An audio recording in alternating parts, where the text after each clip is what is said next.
You know, I debated on starting off this episode by saying, what's going on, you bunch of f***ing c***ers, but, you know, I decided not to do that, even though I just did it, but I'm still not doing it. Sorry, just after you watch this movie, you want to just curse like an insane amount, and I'm going to try not to do that here. Anyway, what's going on, everybody? Welcome back to HMR Season 2. This episode is on Pulp Fiction, as I announced last week. Quentin Tarantino's second theatrically released film, the second film written and directed by him. And it's the movie that really put him on the map. You could argue Reservoir Dogs put Tarantino on the map per se, because that was his first written and directed feature film, but Pulp Fiction is really what he's known for. I like Reservoir Dogs a lot, but Pulp Fiction, man, this is Quentin Tarantino's best work. So with all that being said, let's jump into the history section of Pulp Fiction.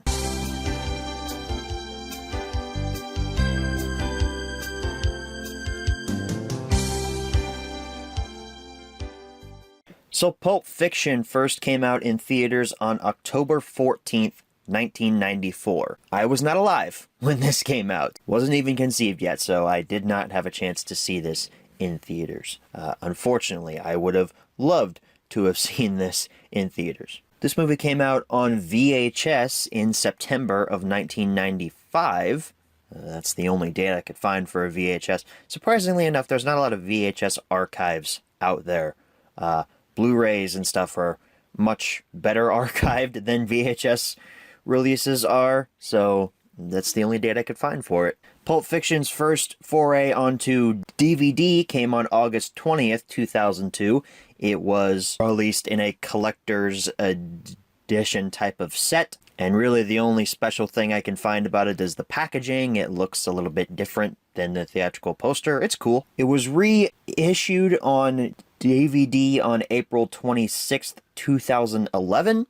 I have to imagine there was a lot of backstock on the shelves throughout that time. That was almost 10 years later it finally got reissued. On that same day, we also got a Miramax Awards Collection version. It's the exact same disc, but in a new poster style, with some Miramax Awards on the cover of it. It's a different edition. I figured I'd note it here. On October 4th, 2011, we got our first Blu-ray release of Pulp Fiction.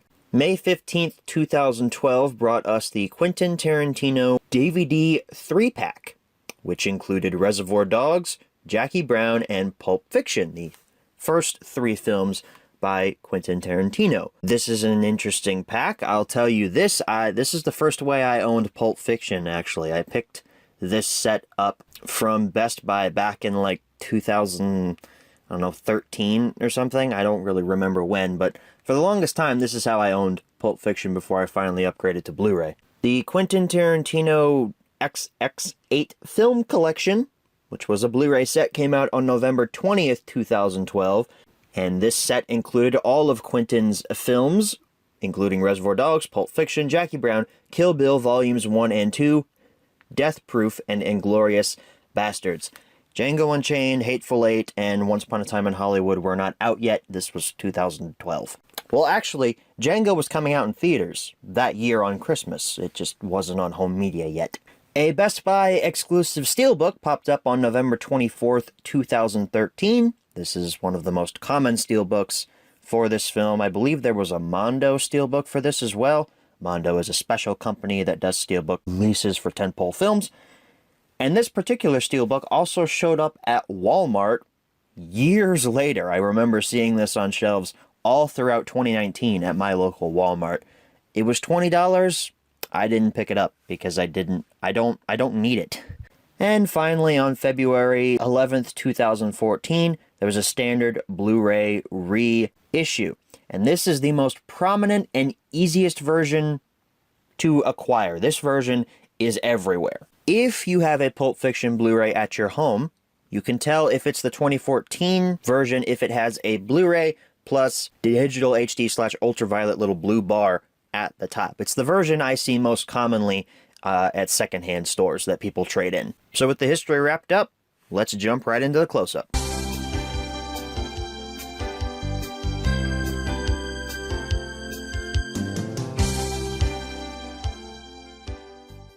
Alrighty everyone, here's your close-up look at Pulp Fiction. Now we're starting off here with this Quentin Tarantino DVD triple feature set. This is how I first picked up Pulp Fiction physically.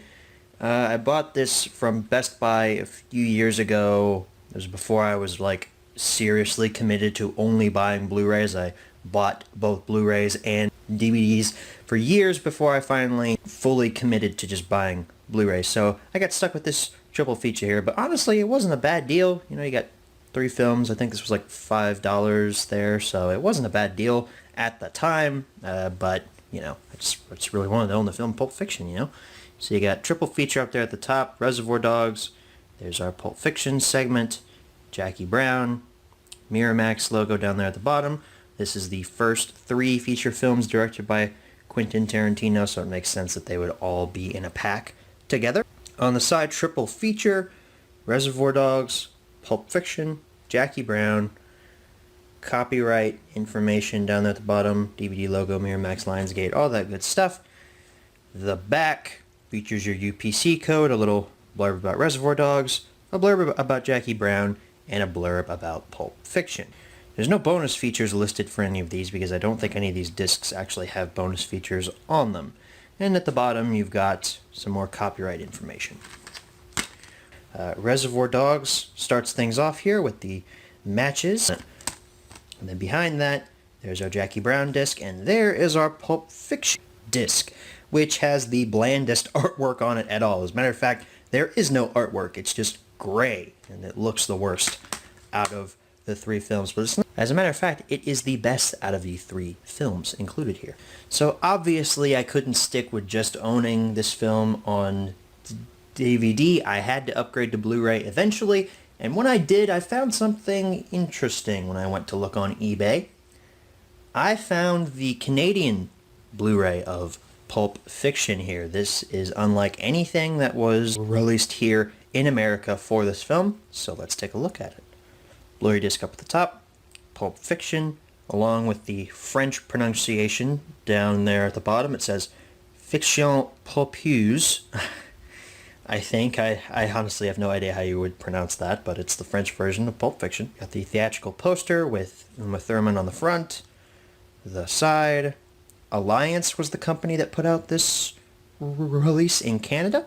Pulp Fiction, and then here you've got the French pronunciation along with a product number. The back features some quotes from reviews for the film, one in English and one in French.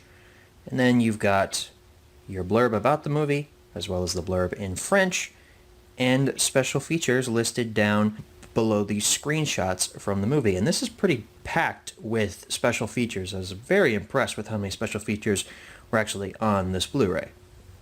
And on the bottom you got tech specs and copyright information. So the film is actually stored here.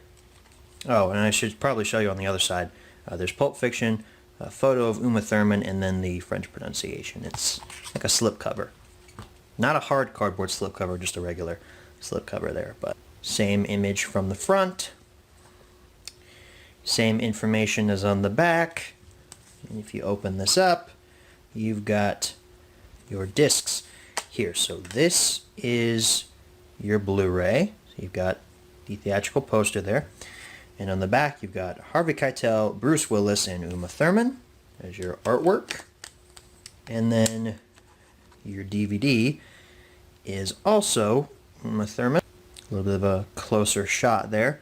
And on that one, you've got John Travolta, Tim Roth, and Samuel L. Jackson. So honestly, a really cool version for this film that was found only in Canada. And I like it a lot. It's one of the more unique Blu-rays I own in my collection. And on the bottom, it's actually where your UPC code is. So that's your close-up. Let's go ahead and move right into the menu tour of Pulp Fiction. Alrighty folks, here we are for our menu tour. We're starting off with the American DVD for Pulp Fiction here. We will take a look at the Canadian version right after this is finished, but here we go. Got a fairly simplistic menu. It's set up to look like the briefcase from Pulp Fiction, so you got play movie, setup, and scene selection. Setup, I don't expect much. We've got a little clip. That was when John Travolta was driving his convertible and probably high. There's Eric Stoltz and audio options and captions and subtitles. So for audio options, we have just English 5.1 Dolby and also French. And then the main menu is kind of a weird thing. I guess we gotta go back. I have no idea what this menu is. Gotta watch this clip again. Captions and subtitles. Bruce Willis in a phone booth. They got English for the hearing impaired, Spanish, and none. And then there's your main menu button again. It's a little green button there. It doesn't really look like a button, but scene selection, more clips from the film. We've got the scenes all have titles here, which is cool. And then we've got 26 scenes. Trying real hard to be the shepherd. And then end credits. So yeah, the DVD doesn't have anything in terms of bonus features or anything. It's literally just a bare bones copy of the film, so there's really not much else to talk about. Okay everyone, here we are for our Blu-ray menu tour of Pulp Fiction. You may be wondering, aren't you going to show us the Canadian DVD? Are you jipping us on a menu tour here, man? Does that not have a different menu? Well, no, it doesn't. I looked at it, and it has the exact same menu as the American one. Like, down to everything. It is exactly the same menu. So that means that Canada got the exact same DVD as we did over here in America, just with a different label on it. Like, nothing was changed. So I decided, let's just look at the Blu-ray, because there's really no reason to look at the Canadian DVD if nothing was changed. So the Blu-ray has a more interactive menu, of course. For setup and audio, we have English 5.1 and French 2.0, and also a DTS HD Master Audio Sound Check. For subtitles, we have just two versions of English, no French. And then this here, I assume would mute the menu noises, meaning that there's little clicks and stuff when I move along the menu like so. But the TV is currently muted to avoid copyright, so we don't get to hear those. For scenes, I think we have less scenes than we did on the DVD, right? Yeah, we have 16 scenes on the Blu-ray, we had 26 on the DVD, but at least they all still have titles. Special features, you get a lot of those here. Not the usual mindless, boring, getting to know you chit-chat. Here are some facts on the fiction. Pulp Fiction, the facts, deleted scenes, behind the scenes montages, a production design featurette, Siskel and Ebert at the movies, Independent Spirit Awards, Cannes Film Festival, Charlie Rose Show Marketing Gallery, Still Gallery, Enhanced Trivia Track, soundtrack chapters, and bookmarks. You get a lot of special features with this Pulp Fiction Blu-ray. This is insane.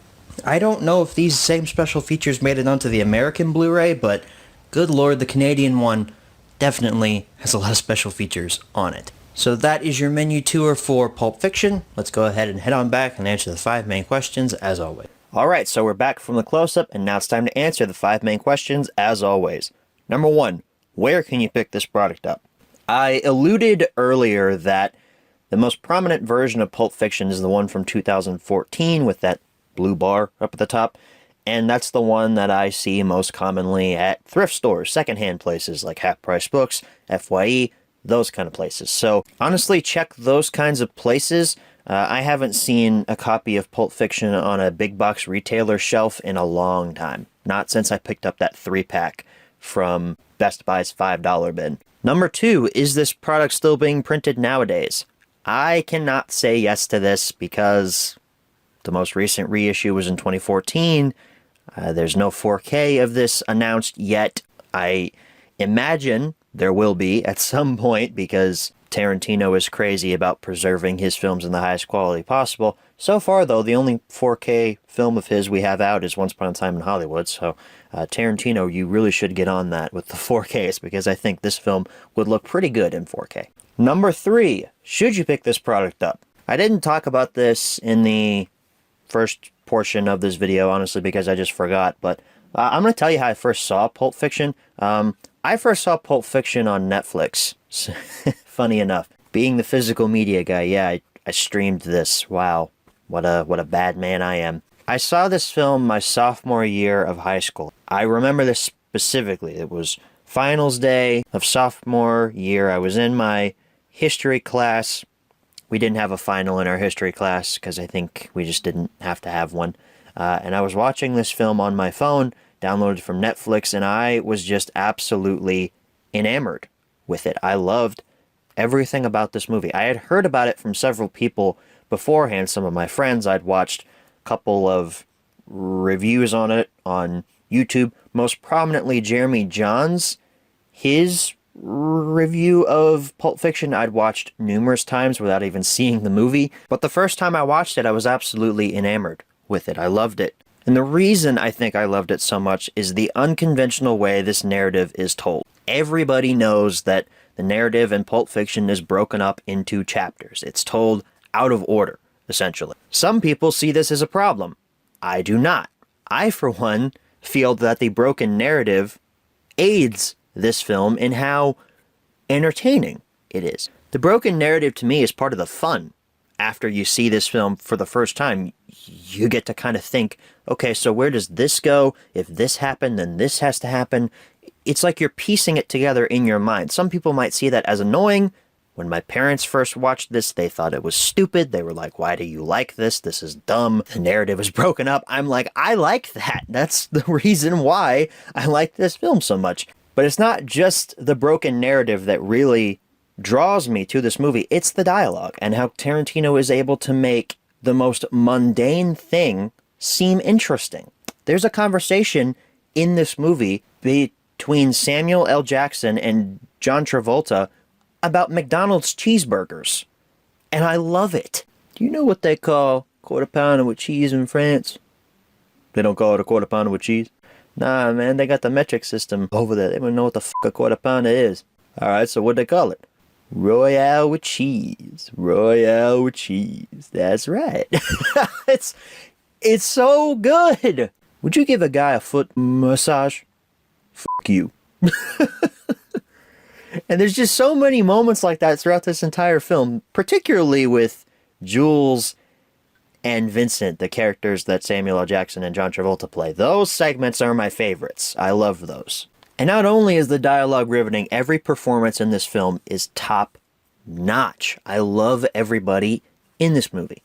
Once again, Samuel L. Jackson, John Travolta, two of their greatest performances are contained within this movie. Uma Thurman, someone who I primarily knew from Batman and Robin and hated in that role, redeems herself here. Even though this came out before Batman and Robin, but I saw this after I saw Batman and Robin. I know, I'm a sinner. But Uma Thurman redeemed herself inside of my mind with this movie. She's great here. I could just name off the actors, you know. You got Bruce Willis, surprisingly. He's almost bald in this movie, but he actually gives a pretty good, I would say. You know, I'm going to say great. I'm going to say great performance from Bruce Willis. The trick with him is the more hair that he has lost, the less of a crap he gives about acting. That's why Die Hard 5 was absolutely balls. Well, part of the reason why. But here he's really good. This movie also introduced me to Ving Rhames, an actor who I had no idea who he was until I saw this movie. And the screen presence that Ving Rhames commands when he's on screen here, it is so good. Marcellus Wallace, great performance there. I will say, though, not everything about Pulp Fiction is perfect. This movie is long. 2.5 hours, it's a long one. Tarantino is not one to particularly cut out moments from his movies, and that is kind of a detriment to his movies, in my opinion. Don't get me wrong, I love him as a filmmaker. I just wish he would kind of pull back a little bit whenever it comes to pacing. And the pacing in Pulp Fiction is pretty good. I feel like the broken narrative aids to the pacing and how much faster this movie feels with this broken narrative. I do not care for the segment with Bruce Willis and his French girlfriend. I just don't care. It starts off kind of fast, then it slows down when they're in the hotel room. But then once Bruce Willis hits Marcellus Wallace with his car and the scene in the pawn shop happens, the scene, anyone who knows Pulp Fiction knows what I'm talking about, that's when it really ramps up and finally ends. For the most part, I don't really care for that segment, but it's okay. I would have hated it a lot more if that's how the movie ends, because technically, in the timeline, that's when the movie is supposed to end, is when Bruce Willis rides off into the sunset with his French girlfriend on the chopper. It's not a motorcycle, it's a chopper, baby. So in that respect, I can give the movie a pass for having a bit of a pacing slog in the middle. It's not too bad or anything. I just would have cut maybe, 10, 15 minutes out of that segment. I would not cut anything else, though.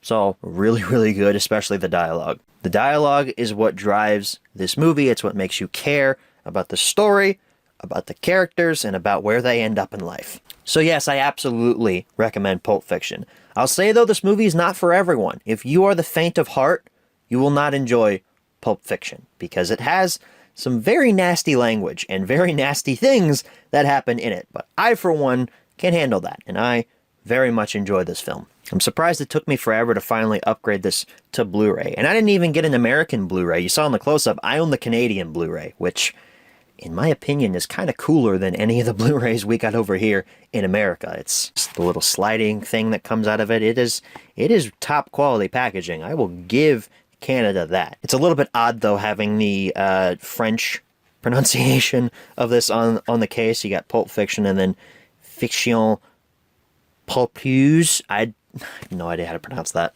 I probably screwed it up in the close-up, too, now that I think about it. Number 4, where should you pick this product up? If you find it at a half-price books or an FYE, it'll usually be pretty cheap, $3 or $4, so you could get it there pretty easily. And number 5, what price should you pay? Well, for any of the DVDs, those are pretty common, I would say. Actually, the Quentin Tarantino 3-pack is actually pretty common. I see that pop up on places like eBay a lot. I guess a lot of people picked them up from the $5 bin at Best Buy and are now trying to flip them. So if you find it just by itself, $5 maybe for that. You find it in the 3-pack, I wouldn't recommend you get it on DVD, but if you really need to own this movie, probably $5 to $10 for that. Any of the Blu-rays, though, those are pretty common, especially the one from 2014. $3, $4, $5 maybe for that. Of course, you can go over if you feel like you must. If you just really need Pulp Fiction on Blu-ray, you can go up to $10 for that on Blu-ray if you really need it. I know I picked up my Canadian copy on eBay for probably $8 or $9. I don't really remember. It was a couple years ago, but I'm pretty sure it was $8 or $9. So that, ladies and gents, wraps up my review for Pulp Fiction. Who knows? This could have opened the door to a Little HMR mini-series where I cover the rest of Quentin Tarantino's films. He is one of my favorite filmmakers, and I enjoyed pretty much everything the man puts his hands on. Now, did he have any hand in Sin City 2? I didn't really care much for that. I know he had a hand in the first Sin City, but A Dame to Kill For, not really my thing. I liked the first Sin City, just the second one was about 10 years too late. So just like last week, let's switch gears again. We covered a gritty crime noir type of drama film here with a broken narrative. Let's do a heist film next week. Not just any heist film, one of the greatest film remakes I've ever seen in my life, and a film I didn't even know was a remake when I first saw it. We're covering Steven Soderbergh's Ocean's 11 next week. You know what I just realized? I just recorded that whole thing, and I never once mentioned how much I laugh every single time Marvin gets shot in the face. I laugh so hard every time that happens. It's cinematic genius. I feel bad that Marvin's dead, but dude, that is funny. I don't care who you are, that's funny. Anyway, next week, Ocean's 11. I hope to see you all there. Thank you all so much for watching, and as always, good night, everybody.